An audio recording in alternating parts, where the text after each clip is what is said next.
Hey guys, welcome back. So in this video I'm going to show you how you can use ShareX OCR to copy text from an image. So let's get straight into it. Now, first thing what you can do is access to the OCR tool in a few different ways. So I will show you that one that works for me. So you go here at the left corner, left menu, you see tools. Then click on it and find OCR right over here and then click. Now what you're going to do is select your text from the picture.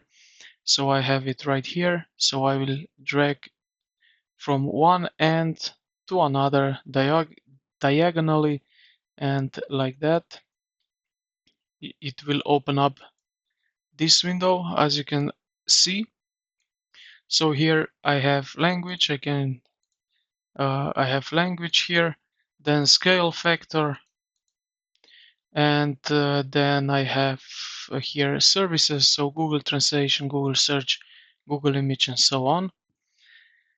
And yeah, this is basically it. So now I can take this text and copy all to, let's say, to Word or Google Sheets or something. And yeah, this is basically it, how you can do that. I hope this video helped you out. If you did, consider to like the video and subscribe to the channel. Thank you for watching, and I will see you in the next